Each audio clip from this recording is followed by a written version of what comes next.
Welcome to the show, Tuesday IB Nation Sports Talk. Glad to have you with us. We're up and rolling once again. He is Jesse Stiers. I'm Sean Stiers. How are you today, Jess?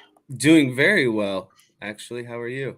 I'm doing all right. I guess I do have to issue a disclaimer up front, and I promised yesterday a whiteboard, and Derek is obviously ready for whiteboard. Um, Jesse pushed back against the whiteboard. He's He's on whiteboard strike. He doesn't want to do whiteboard anymore. I feel like that's egregious. Do you have anything to say for yourself? I asked for the postponing of a week. He pushed back the whiteboard a week. We've got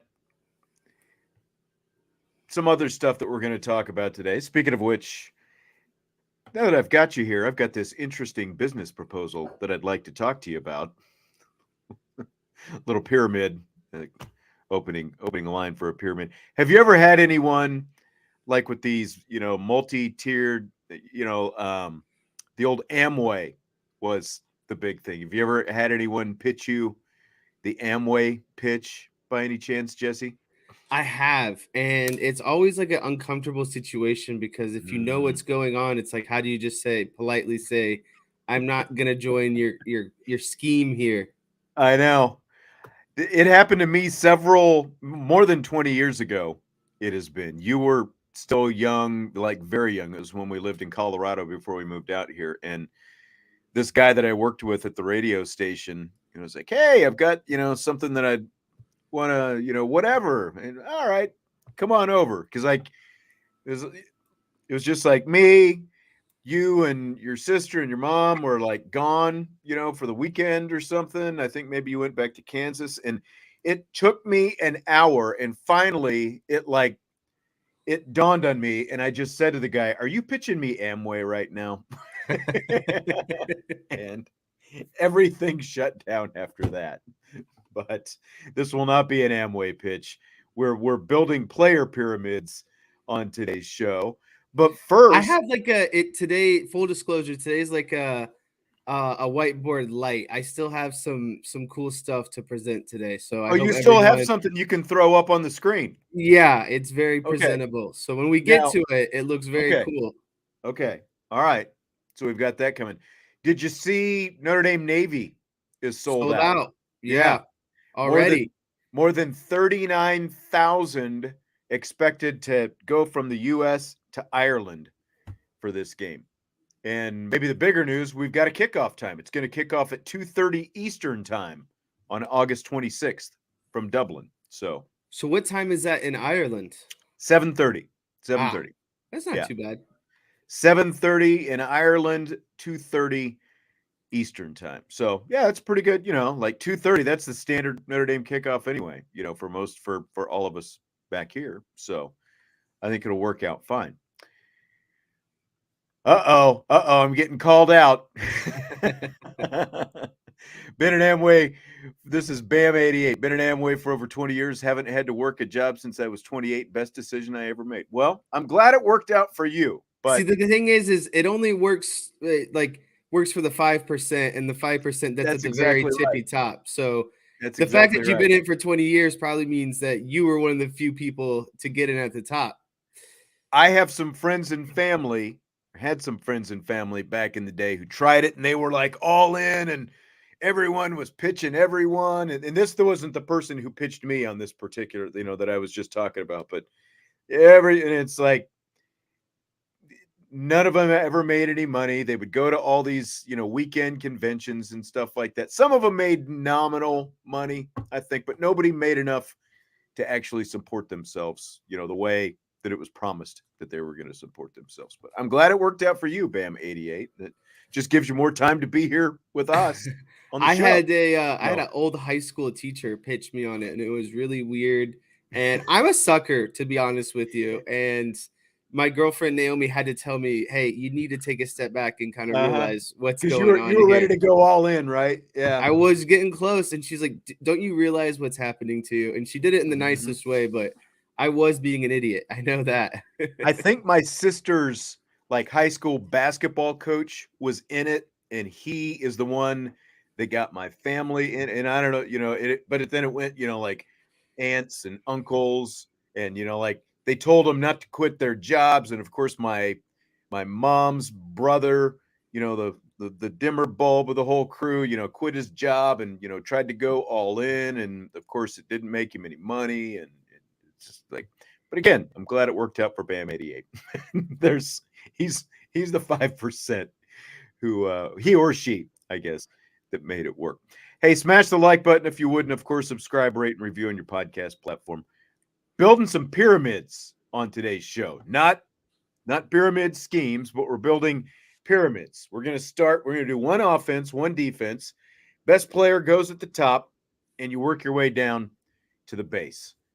Are you ready to do this? This is kind of your idea. Because again, so you're just throwing it out there. If it goes bad, it was this yes, guy's it's all idea. your fault. We pushed back what we were going to talk about today to next week because Jesse said, "Look, I've got all this stuff going on. I can't really commit to the whiteboard and all this other stuff for today." So we came up with this. I think that it's fairly interesting. You want to start with the offense? You want to go offense first?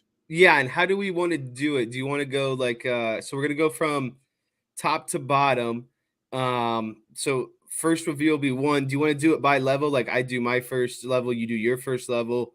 Or do you want to go through my whole offensive pyramid and then you go through your whole offensive pyramid? I think we just need to kind of try to come to an agreement. I don't think we need to build 2 pyramids. Oh, do you? Okay.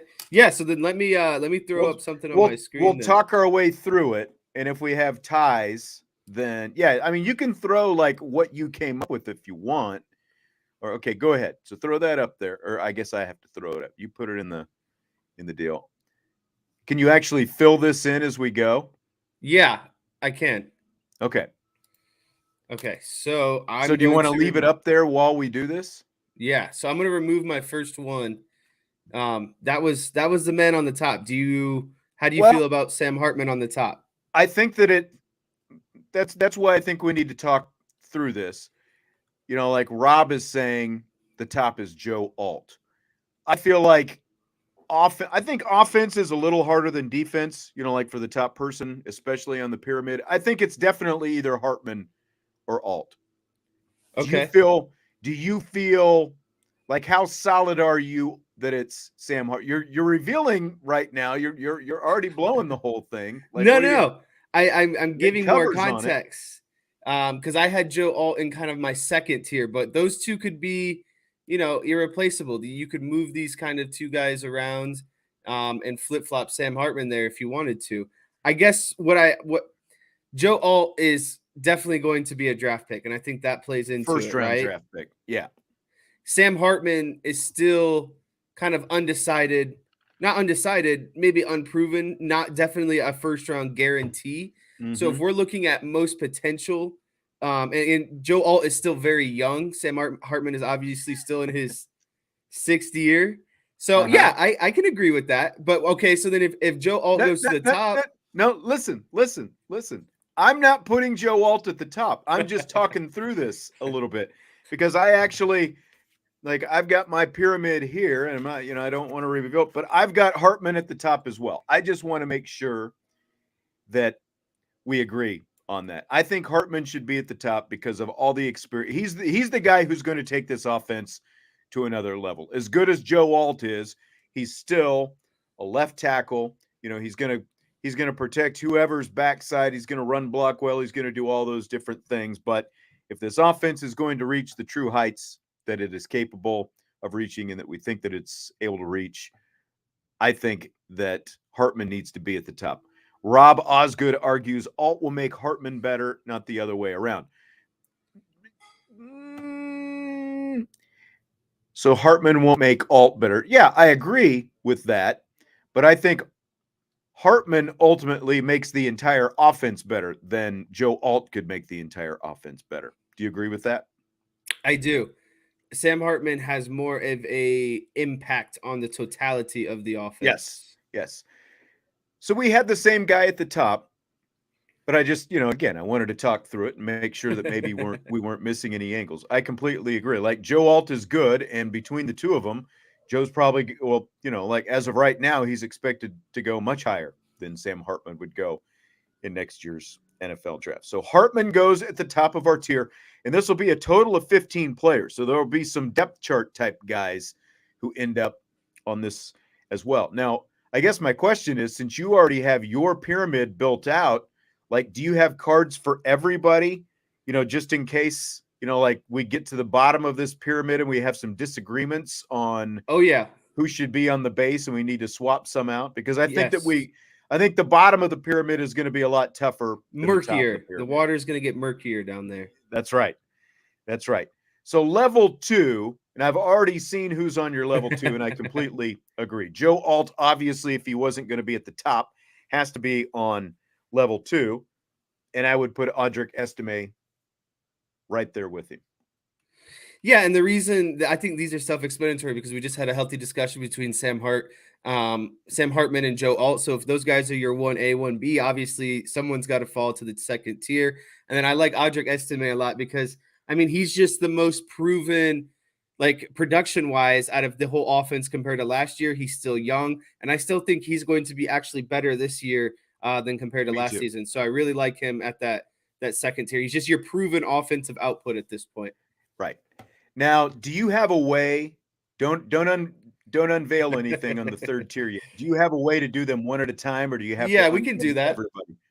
Okay, so just hold off for a second, because this to me now is where it really kind of starts getting interesting. Is this third tier? And again, completely agree. Hartman's at the top. Alt has to be on level 2 if he's not at the top, and Audric Estime, especially when you look at who's coming back for the offense, and I agree with what you said. I think he's going to be even better this year. So I think we've got a really good top of the pyramid so far, but it is the base of the pyramid, This where, is where it gets nitty gritty. that holds you up. That's right. So who would be your top guy on tier 3 right now? Oh, see, I'm having a hard time remember who's even here, kind of. But You're trying to peek behind the curtain without yeah, I disclosing. know. I'll reveal this one. Tobias would be, I think, right there for me. And I know he has. This is kind. It's hard to say this because he doesn't actually have like a lot of catches, right? Like minimal, very minimal. But where I look at this pyramid as a combination of where guys are at now, and again, the potential to be really great. And knowing that Sam Hartman is in charge this year, and Tobias's frame and what he brings to the field, this is where I would place him. Yeah, see, I wouldn't have Tobias if I was basing it purely on talent. I probably would have him next, like if we're going in order. But just what you said, he doesn't have any production. He has spring production. We don't know exactly what he's going to look like just yet. I would put Jaden Thomas ahead of Tobias Merriweather, but I have both of them Oh on wow. this third tier. Okay, Do, hang on do you have one. Jaden Thomas on tier 3? I don't even know if I have Jaden Thomas in my whole tier system, to be honest with Really? everyone. Yeah, I think I might have overlooked. This is why it's good to have multiple people looking at it. Maybe we should have discussed, like what our pyramids were going to be before we But this started is this is this a whole good, thing. healthy collaboration, and then quickly you just drop a guy in here that you might have forgot. There you go. Now, I'm curious, where do you have Chris Tyree? Do you have him tier 3 or tier 4? So if we're just taking the next curtain back, there's Mr. Okay. Chris Tyree Okay. in my So pyramid. we had 2 out of 3 then. We had 2 out of 3 on the third tier. I had Chris Tyree as well. And again, like when you look at his skill set and his speed, just the whole thing, the entire package, the mismatches he can create, all those different things, raw talent. He definitely needs to be on this tier, and potentially pushing even higher based on potential and maybe what he can do this year. But we both had Tobias and Tyree on tier 2. Who is your or tier 3? Who's your third tier 3? I need to see who this is now.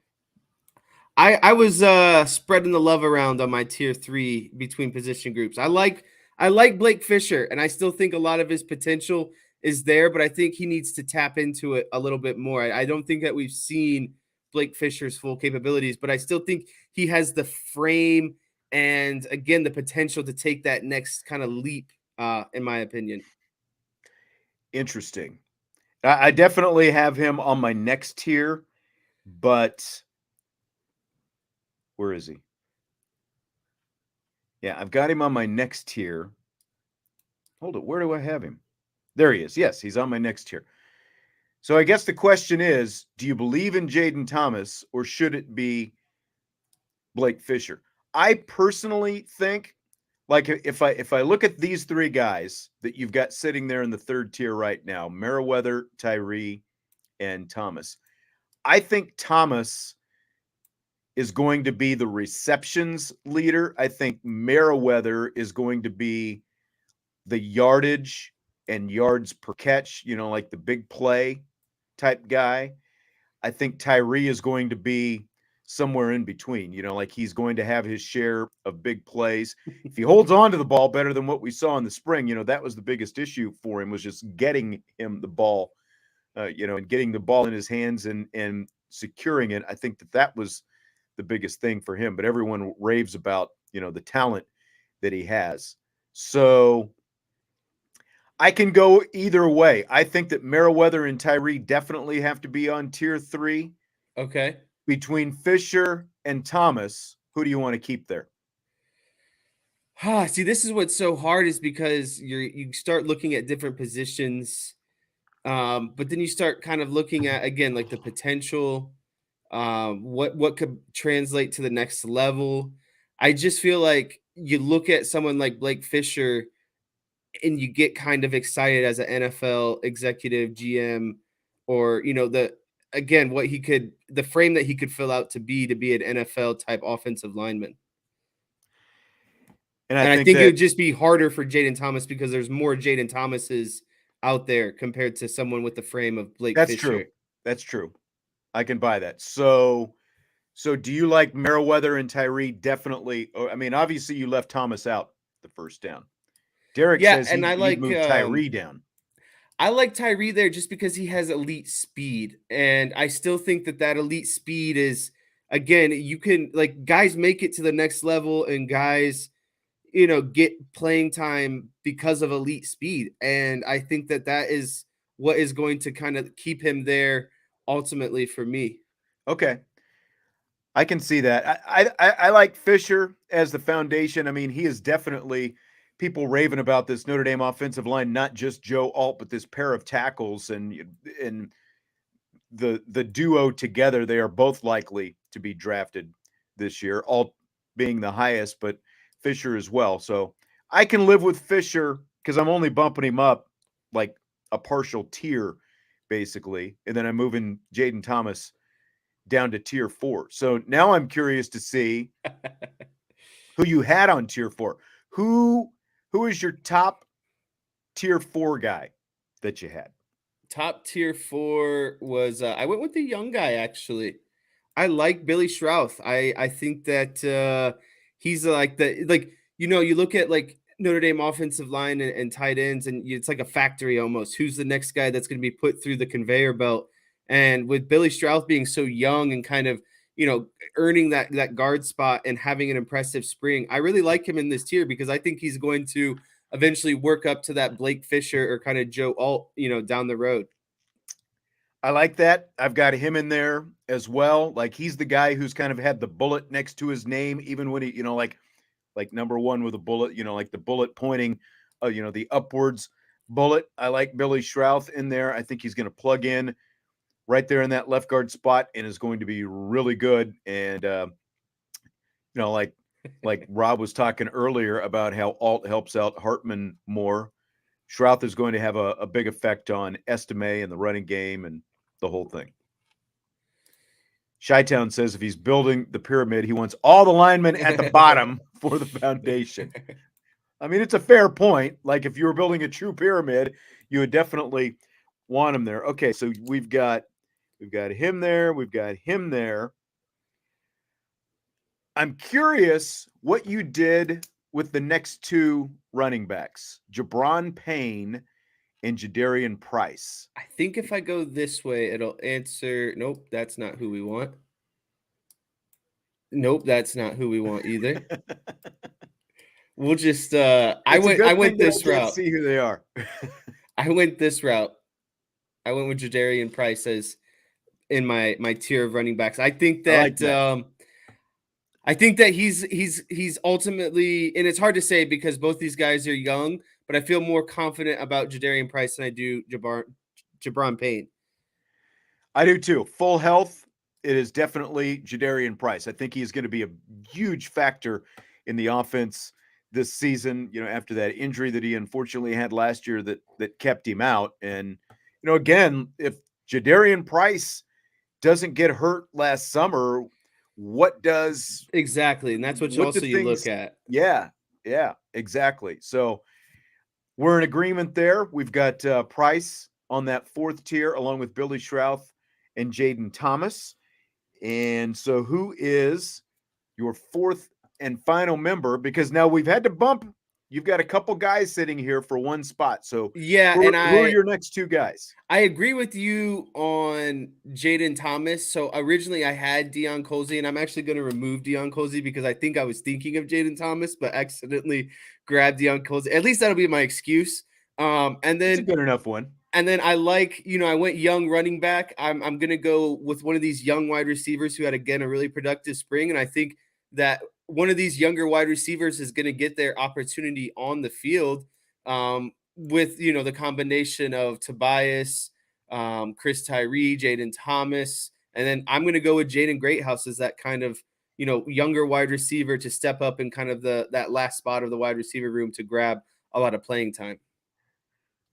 Love the potential. There's no doubt about it. And he obviously showed out in the spring game. The only thing that still has me concerned is what are we going to see, considering he's going to be a true freshman wide receiver? Is he going to step up? Is he going to be able to produce anywhere close to what we saw from him in that blue gold game? I had him on the, I guess, what would that be? Tier 4, right? Yeah, tier 4. I had him on tier 4, but I don't mind seeing him bumped up here because I think that there are enough quality players to round out the fifth and final tier. We've got, what do we have? 5 players that we have to go still for the bottom tier. Yeah, and to be honest with you, I completely forgot about the fifth row.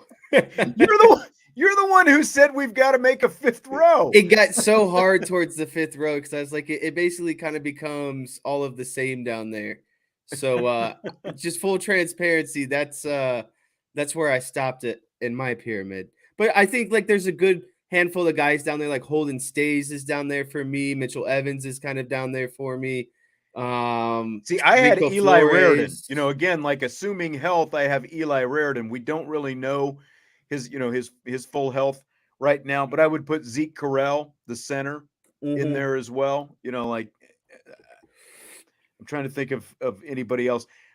I thought about Payne down there, but again, like with Jadarian Price coming back, what's that going to look like? Yeah, and it's like just put the rest of the line in the tight ends. That's basically probably the best way to do it. Great point, Chi-Town.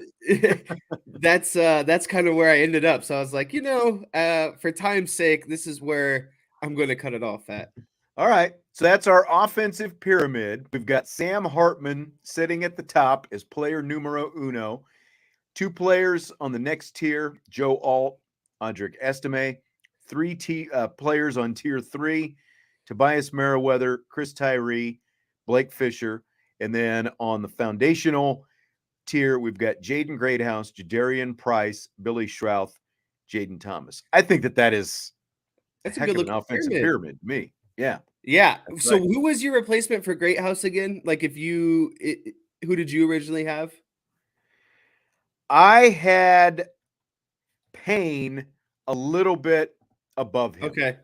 And I could buy But that again, too. I'm not sure how he factors in just because of the return of Jadarian Price. But yeah. And so I guess overall what I'm saying is of these, let's see, 4, 7, 9, 10 players, we had like 8 of 10 predominantly the same. And Pretty I'm close. still claiming Jaden Thomas. So really it was like 9 of 10. What do you mean you're still claiming Jaden Thomas? You left him off your list. All right, we're 8 of 10 then. All right, so that's the offense. Defense, I don't think there's any argument who's at the top of the pyramid, right? Yeah, like if we unveil this and it's different, then we might have some issues, right? Right. Got to be Benjamin Morrison. Yes. Yeah, just like already being all American, being so young, like as long as, anything unforsaken happens and his career just continues to trend, like he's obviously the kind of overall the best defensive player that they have right now. Yeah, exactly. And to me, I think we're probably going to have a lot of disagreements on this because I just think the defense was a lot harder to sift through who belongs in exactly what place than it was with the offense. Like, again, I felt like the top of the offensive pyramid was easy. The very top of this defensive pyramid is easy. Again, it's Benjamin Morrison. There's no doubt about that. But who are we putting on the second tier? We've got 2 players to put there. I'll tell you who I'm voting for before you unveil who you have. Okay. I've got Cam Hart and Jordan Botelho sitting on that second tier. Who do you have? That is what my second tier looks like. I got to give the love to my to the linebackers of the defense. I think both of these guys are equally important to the success of the defense, and I think that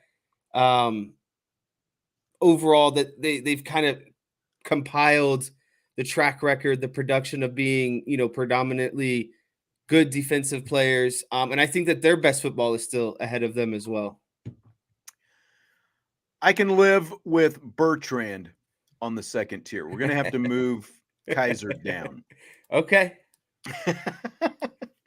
But again, I think that this is tough because there are players like, and it's not a knock on Kaiser. The linebackers have got to get better. And, part of the thing with Kaiser is, like, is he playing in the best position for him and the team? And, we also have to talk about how much are we talking about just pure talent versus production that we've already seen? Because, I don't think that there, are too many people who, think that Jalen Sneed maybe isn't the most athletically gifted guy potentially on the team, but he's going to have to be a little bit lower on this pyramid because he hasn't shown that he can produce yet at the varsity level. Correct. Right? Yeah. Okay, so Morrison's at the top. Bertrand, I just think that, like, between the two, Vince and I talked about the corners a little bit yesterday. Why did Benjamin Morrison have so many opportunities to intercept 6 passes this year? Well, one, he was a freshman. He didn't have an, All-American sitting next to his name. And 2, he had Cam on the other, Cam Hart on the other side of the field. So I've got to push for Cam Hart sitting on the second tier. Okay. Sorry. Where do you have him? I have him in my third tier, but I'm okay. Open for negotiations. Do you have any other nomination for, I know you've got Kaiser, obviously. Like, do you really want to push for Kaiser, or do you have another player on tier 3 who maybe is more like between Hart and Botelho, and I guess you can make the same case against Botelho that you can make, probably not even against Botelho. I was going to say, like, Botelho, when he's been out there and he's done the things that he's supposed to do in practice and and kind of got his head right, he's shown that he can produce. So do you feel better about Jordan Botelho sitting on the second tier than Cam Hart?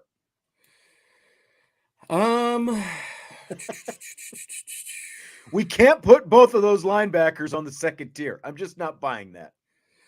I feel better about Cam Hart. I think Jordan Botelho has kind of squandered opportunity and talent, and I don't think it should have taken him this long to potentially be, someone who's going to be a game changer on this defense.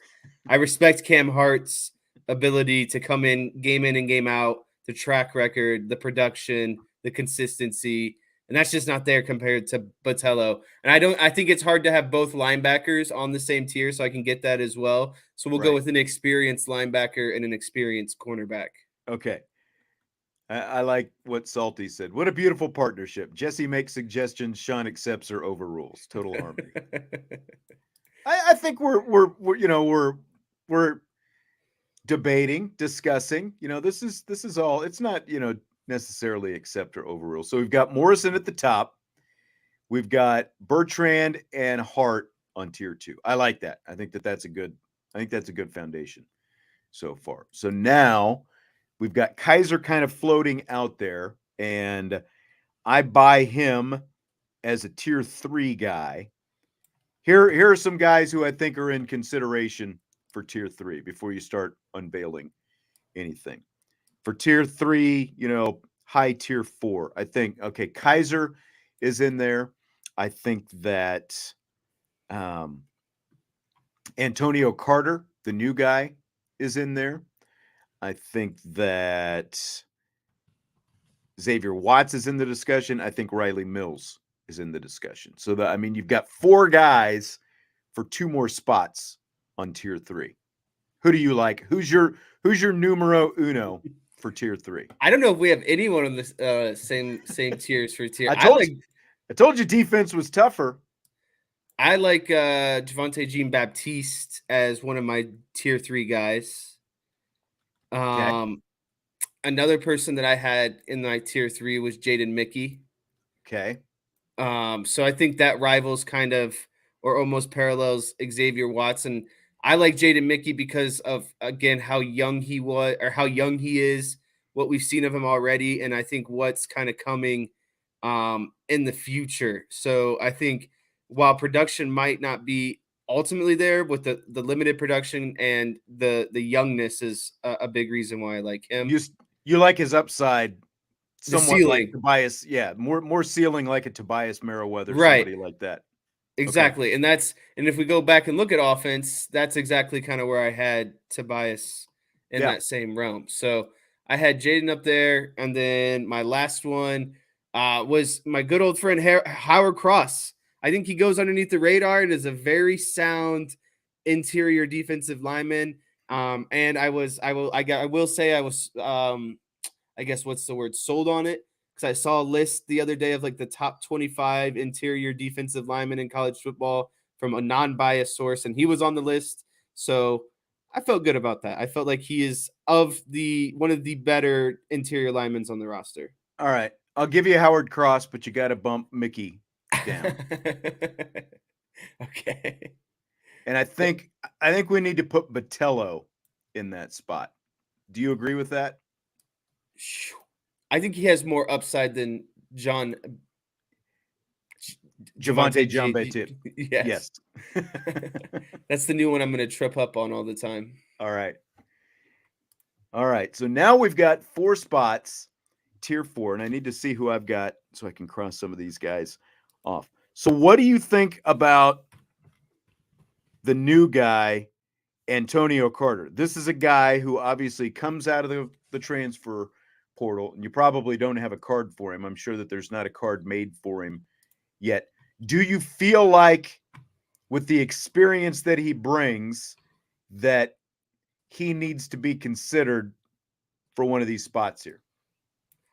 To be honest with you, I am not too privy on where he came from and kind of the production beforehand. So the Rhode Island guy who came Rhode Island, that's transfer portal last week. He was highly sought after. And He's basically expected to start at safety next to Xavier Watts this Oh, he season. plays safety. Right. I did not know this. But, quickly what we can do. You were on vacation early last week. That's why. I think what we can easily do to add Mr. Carter, though, is just find, an old picture of him. There you go. Found it. Oh, man, I mean, you pulled that out of nowhere. That's why I work this side of the pyramid. Yes. Derek was talking about he liked my old school, notebook pyramid, because the technology that you're using can fail, but you grab technology literally out of the air. Yeah, I think Carter's got to be there because I do, as Chi-Town is saying, this guy's going to be a difference maker. I think he's going to really solidify Notre Dame. And this is something that they've done recently, right? Like the grad transfer at safety, outside of Kyle Hamilton, they did it with Alohi Gilman. And then they did it last year as well from the guy from Northwestern. Brandon Joseph. Yep. There's a good track history. So I like that down there. And I think defense, again, it gets really hard because there's more guys, I think, in the rotation along the defense, with multiple defensive end, defensive linemen, linebackers, etc. All right, I'll give you the next pick. Who are you putting on that tier 4 for Notre Dame's defense now? I'm going to go with a fan favorite of myself. Is this Junior Tui Alamaka? Yes, it is. Right. I think he's going to take his leap this year. I've said that before, but I really like the potential that he has here. And just the opportunities that Notre Dame, the defense has basically alluded that they're going to give him. I think he's going to have enough opportunities this year with the potential of being someone who's got linebacker speed playing on the defensive line. I agree. All right, so we've got 2 spots left. And I think the nominees, you've got Xavier Watts up there. You've got Jaden Mickey up there. You got Javonte Jean-Baptiste, who I'm not sure about.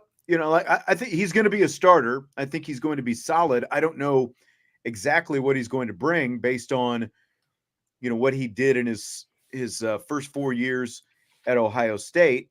Then I think you've got Sneed as a possibility. Who else? You've already got Tui Alamaka up there. I had him on tier 4. So what direction do you think we're going here? We got a lot of options for just 2 spots left. Yeah, so kind of looking at some people that I had left, there's Jaden Mickey, Xavier Watts, Jalen Sneed, and Nolan Ziegler. I think Jaden Mickey's got to go down here again for kind of a lot of the stuff that I was talking about prior. I think he's really young. I think he's really shown a lot of flashes. It's just, can he consistently put it on the field and kind of, live up to the expectations, essentially. Yeah. And I can see that. I can buy that. I think that he's a guy who maybe it takes a little bit longer for some opportunities just because of who's in front of him right now. He's got a couple of good ones in front of him, but I think that he will ultimately find himself with some opportunities. So I would put him definitely down there as well. All right, 1 spot left. I think I have to go with Jalen Sneed. I agree. I think I would put it's hard to leave Watts out of there, but again, the guy's got to show it because there's going to be more responsibility for him this year, and he's got to show that he can do it day in, day out, game in, game out, being a full-time safety. I think that he's got a really good opportunity. But again, this defensive pyramid, much tougher than the offensive pyramid, I think. Yeah, very much struggled with this one compared to the offense. I think that the first, second, and third tiers were relatively easy on the offensive side, and then you kind of got to the last tier, and that's where it turned a little bit more difficult. I feel like after tier 1.5 is when it got hard on the defensive side. That's right. Definitely tier 1.5. All right, good stuff. I appreciate you putting all that together. And even though it wasn't technically a whiteboard, I mean, it's that's like a whiteboard, just with you're not drawing things up there. You're just it's interactive.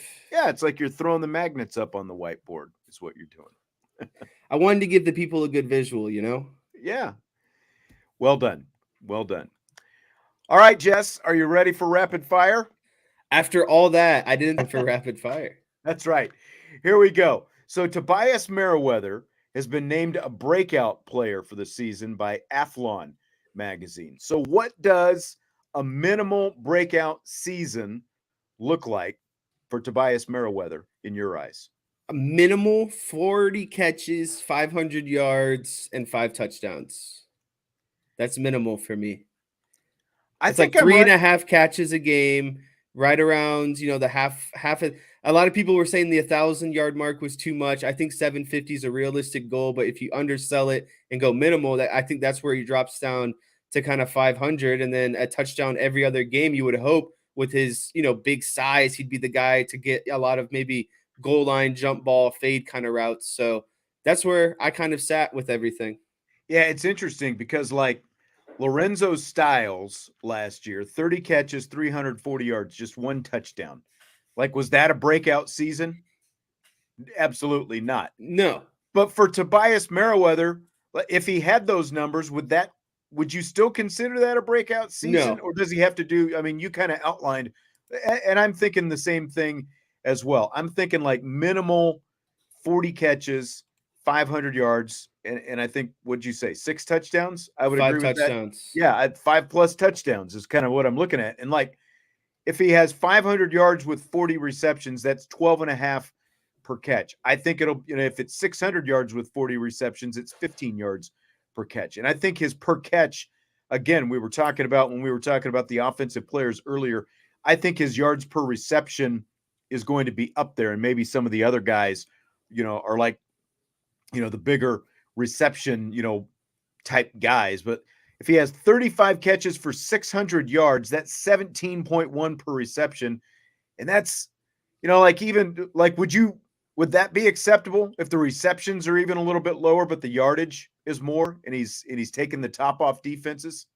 I think for me, I like more of a reception guy. I know that not everyone's like that, but to me, production, especially at the college level, you're just getting open and you have the catches, whether or not they're 5 yards, 10 yards, 20 yards. And I know certain routes are designed for certain, positions of wide receiver on the field. But again, I still think with Sam Hartman at quarterback, he's just looking for guys that are going to be open. And so I'm going to go more so with receptions because I think the ball is going to be divvied out pretty equally over this season. I do too. I think it's going to look, as we've talked about, I think it's going to look a lot different this year. And you hit it on the head. He's going to find guys who are open. Sam Hartman's not going to lock in on one particular guy. This is a guy who knows how to go hit through his progressions. Yeah, there might be a primary on the play, but if the primary is not there, I think he's going to find the guy who's open. So I think we're going to see a lot of these, many more of these guys.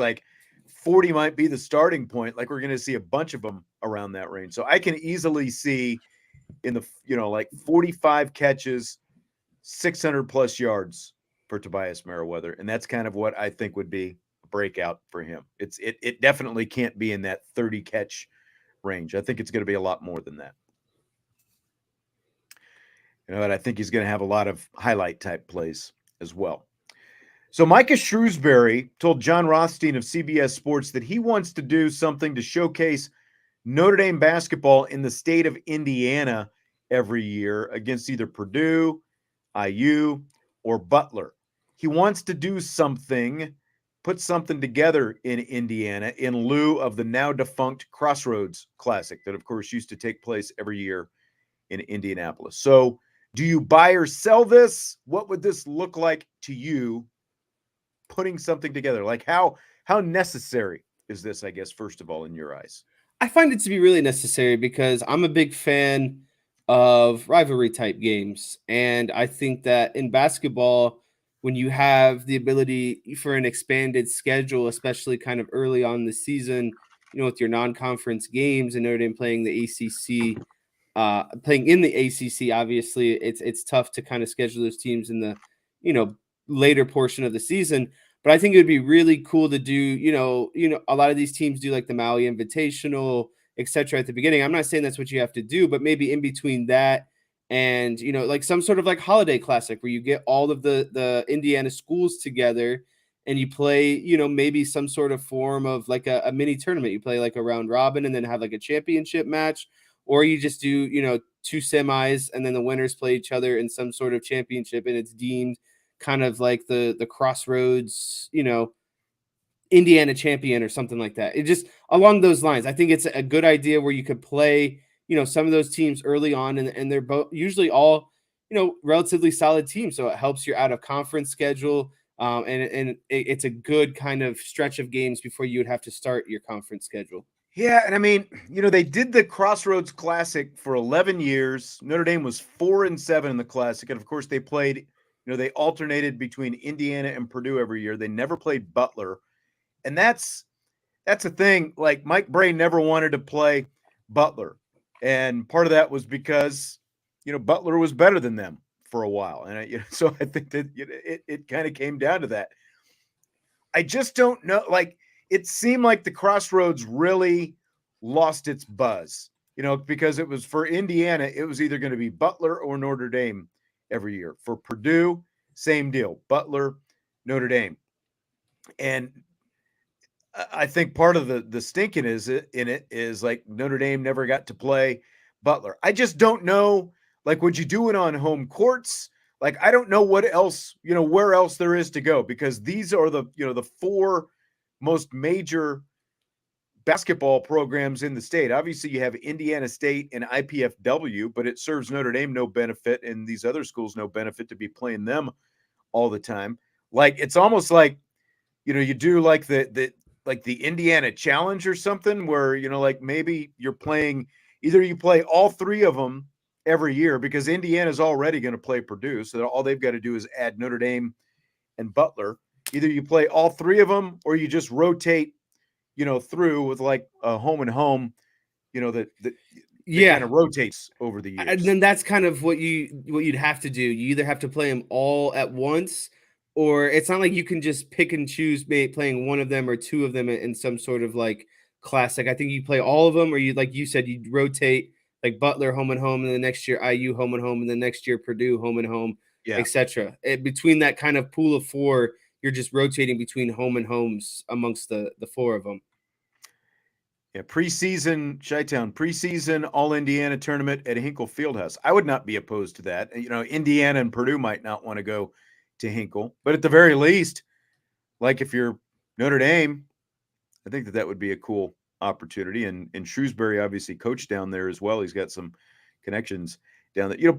One of the many problems for Notre Dame basketball, I don't want to say many, like there's this huge long list, but one of the problems is there just haven't been traditional rivalries, as especially since they got away from Marquette and DePaul. They got away from DePaul because DePaul stunk for so long, and Marquette, they used to play both of them back, in the Big East days before Notre Dame headed to the ACC. But like ACC wise, Boston College is the closest thing Notre Dame has to a rival, and because they're a private school, like the whole state of Indiana thing just really doesn't mean as much, so it's like it's hard to find some kind of true thing that would be natural that they could sort of jump into.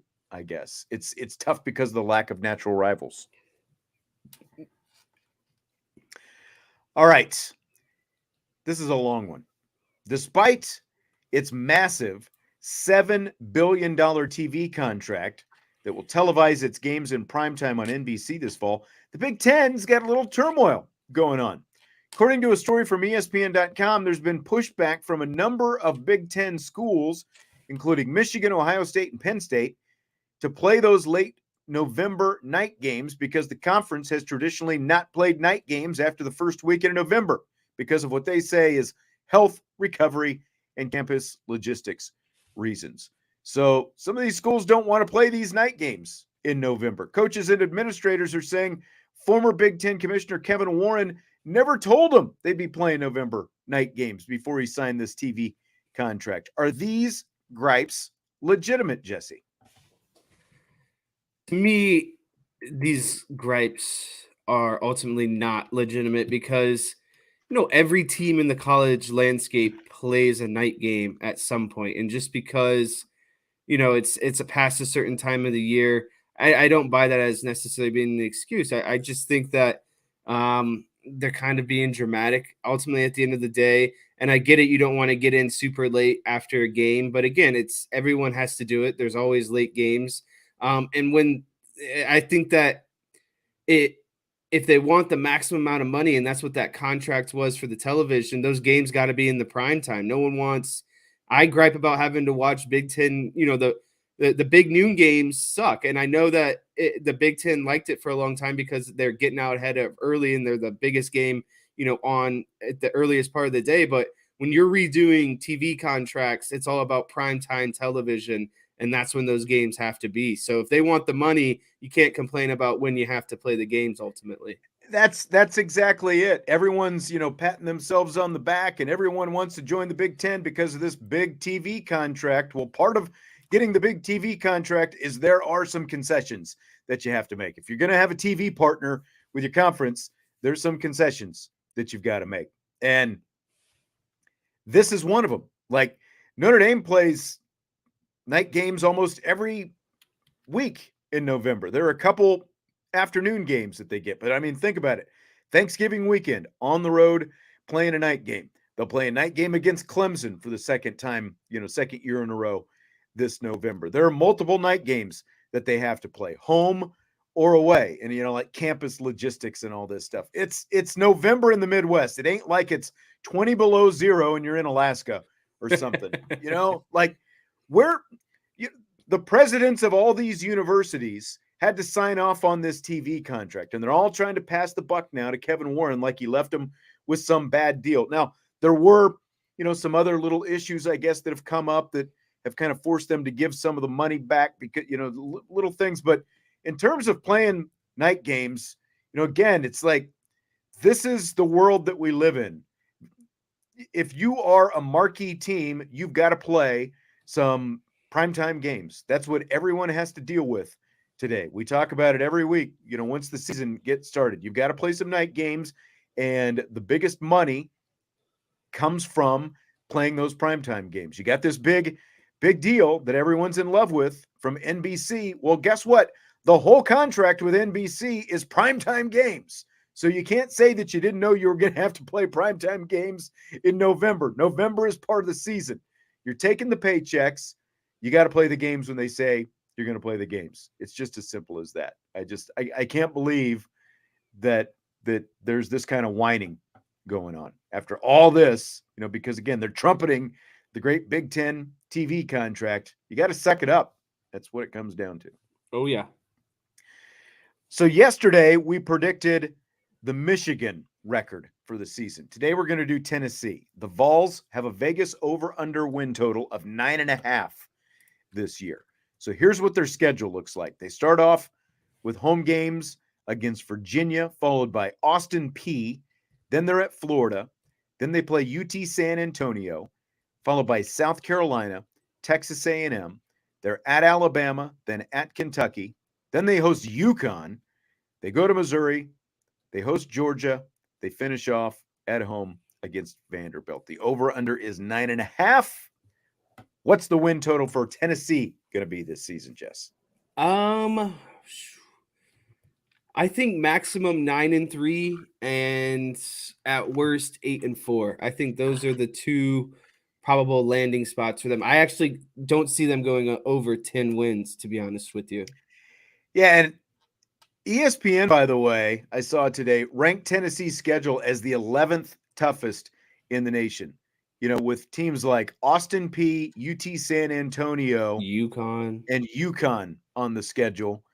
Missouri. That is the 11th toughest. Now, they do have Georgia and Alabama. Okay. But I just, they beat Alabama last year, high-scoring game. They got thumped by South Carolina 63-38 last year. They've got a new quarterback, Joe Milton. He was actually on Good Morning Football this morning, and that was kind of interesting to see. They just plastered Vanderbilt last year, the fourth straight win in the series for Tennessee. But I see 3 losses. Georgia, Alabama, right off the top. I don't see them beating Alabama 2 years in a row unless, there are some real issues down there. And Texas A&M, like, I don't think you can write off Texas A&M. And, last year was like the first double-digit win season in like 15 years for Tennessee. So I see them going under 9.5. I agree. I see them as a 9-3 team in the regular season this year. Yeah, so the way I broke it down is Virginia was a win, Austin Peay was a win, Florida was a toss-up, win or loss, UT San Antonio, that's a win, South Carolina, that's a toss-up, Texas A&M, that's a toss-up, Alabama's a loss, Kentucky's a win, UConn's a win, Missouri's a win, Georgia is a loss, and Vanderbilt is a win. So if you take that combination, you're looking at, I believe, 7 wins, 2 losses, and then 3 potential toss-up games. The toss-up games being Florida, South Carolina, Alabama.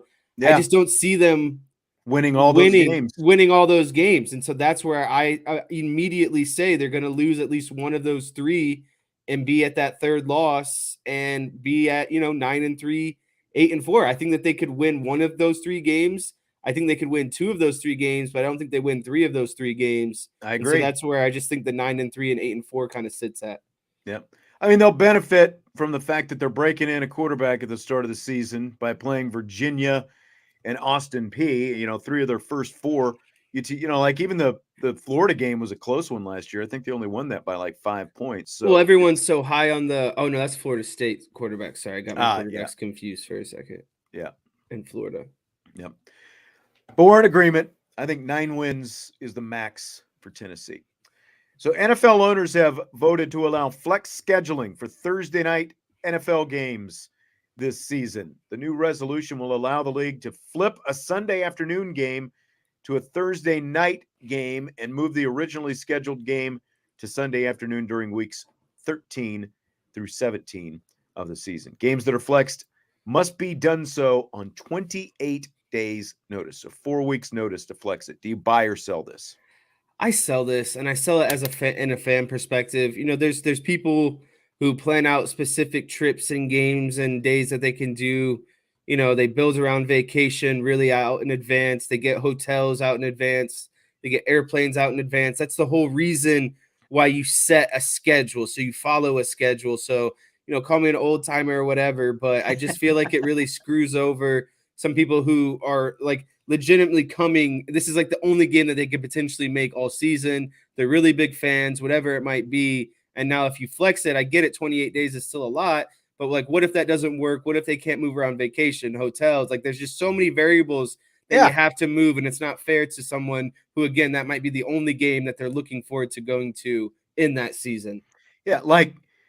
And it's a big sell for me as well. And I see other people selling it. And obviously the NFL doesn't care about fans, because I think if they had bothered to ask fans, I would guess that at least 80% of fans would say, sell it. All about themselves and what games can make them the most money. And what were we just talking about with the Big Ten? TV partners. Yeah. And that's exactly it, because you've got the TV partner. Now you've got to start moving games around. But if you're moving, it's one thing to change the time of a game from like 1 o'clock to 4:30 or even 8:30. But we're changing 4 days. Right. Because you and I have been looking at that Dallas Buffalo game in December in Buffalo. It's a couple hours from where you live. It's like, can we make this work? Well, we've got to work around, whatever happens with Notre Dame football, whatever happens with my schedule, with Notre Dame women's basketball, like if it would fit and all these different things. And so 28 days notice isn't going to mean anything, because if we get you get the tickets, then, all of a sudden moving a game from Thursday or, Sunday to Thursday and vice versa, that's a huge difference for people who actually want to travel in and see the games. So it's a massive sell. But again, they're accommodating a TV partner that's only been with them for 1 year, because Al Michaels bitched on the air last year that he didn't like the games, even though, I'm sure that Al Michaels still cashed his multi-million-dollar checks for calling stinky Thursday night games. But now, being bitter about it. Yeah, but now we've got to flex games out because of it. And Derek had the wise comment of, I hope they flex Dallas often. I hope they flex the Detroit crappy Lions off football television permanently. That's right. Well, and the other thing is, if they end up not flexing any games this season, they would roll it to next season. So this is like a 1-year experimental deal, I guess. But if they don't flex any this year, they would, roll it to 2024 and they would still be able to flex them. And the other thing too is 28 days notice to do this also means that so if you're doing it for a December 17th game, that means you've got to make your decision in the middle of November. And one of the two teams that you decide that you want to flex, their fortunes can turn really quickly. That could turn into a non-relevant game pretty quickly if they lose a couple games in a row and find themselves out of the playoff picture. John says all games should be played on Sunday or Monday. I don't disagree with that. I think Thursday is one of the dumbest moves they've ever made, but they're making extra millions with the TV. Yeah, unfortunately, so it's all about the extra money, but they don't care about player safety, the logistics of it, the reality of it. And that's the other thing too, is you're potentially, by doing this, there are going to be some teams that end up playing multiple Thursday night games and other teams that end up playing no Thursday games. And that means, if you're playing multiple Thursday games, that means short weeks rest, whereas other teams are going to get full rest more often. Derek says, as a Lions fan living out of state, I hope they get flexed, then I can watch them. That's fair too. NFL approved another rule today that gives teams the ball at their own 25-yard line. If the receiver makes a fair catch signal, do you buy or sell it? I sell this in the NFL. I think it's great for the college. It's, again, a tier below the NFL. But, and again, this is all about player safety, and I get it, trying to drive down concussions and everything. But to me, if special teams are going to be a part of the game, then they need to be implemented that they can, physically – that they could be accomplished. Why not bring the kickoff back 5 yards rather than push the kick return, out 5 yards? So I'm a fan of making the kickoff work because I think it's a vital aspect of the game and something like, to me, special teams are a third of the game. And so the more that you take away from it, it just feels like, why are we even bothering with special teams kind of as a whole? At least in my opinion. They'd love to just get rid of the kickoff, but that's not going to happen. So this, they're going to this, and you're right. College does have it, and I'll be curious to see how many NFL teams actually employ this. I know that in recent years you have seen teams on their kickoffs either get it to the end zone or do a better job of, kicking it, like right around the goal line and then being able to get down there. I love watching that as a fan because you could tell who the good kickers and special teams coaches are when they're trying to pin a guy kind of to a certain area of the field on kickoff. Like they kick it into kind of like in between the hash and the sideline around like the 2 or 3 yard line. Like that's a mark of a good special teams, in my opinion. Yeah, I sell it as well, but I guess there has been, an increase in concussions on kickoffs, which is why they're doing this to try to cut them down. Michael says Jerry Jones was the driver of Thursday night package. There's a reason Jerry Jones is in the Hall of Fame. It's because he made the NFL money. It's not because he's an actual, good owner of the Dallas Cowboys. It's because he's made the NFL a lot of money, between the Thursday night package, getting a team back in Los Angeles. Well, like the jersey and apparel stuff too, right? Yeah. TV rights. Exactly.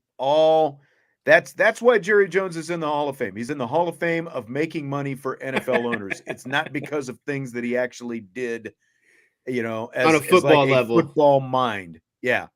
And I'm actually reading the Jeff Pearlman book about the Jimmy Johnson, Aikman, Emmitt Smith, Michael Irvin Cowboys right now. And we haven't completely, the book where I'm at so far hasn't completely gotten into the Jimmy versus Jerry stuff, but it's obvious who the guy was making the football moves back then. It's like, it's something that I've said all along. Jimmy Johnson was the guy who was actually making the football moves. Jerry Jones was in the same room, so he tried to take credit for it.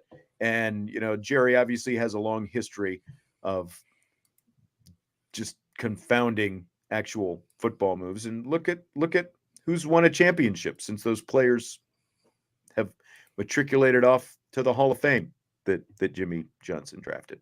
So Chi-Town says Jerry did Landry dirty. As much as I hate to admit it, I don't like the way it went down, but Landry did need to go. The game had passed him up at that point. If people want to get you going, Jerry Landry. Jones is the can of worms to open. Yes, that's right. That's right. All right, well, that's going to do it for today's show. Appreciate you being here. Smash the like button on your way out. And, of course, subscribe, rate, and review. Brian and I are going to be doing a little show tomorrow. So be ready for that one.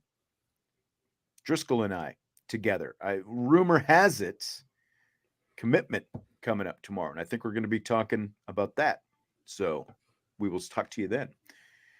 Jess, good time as always. I'll talk to you later. I'm glad we had some pyramid fun today. Yes, me too. By the way, I've got a USC writer coming on Thursday, a guy who covers USC, and we'll be talking about what's going on with their athletic director as well as post, like spring football type stuff. So that's Thursday's show. And, of course, we'll have rapid fire after that still. Jess, I'll talk to you later. Sounds good. IB Nation Sports Talk.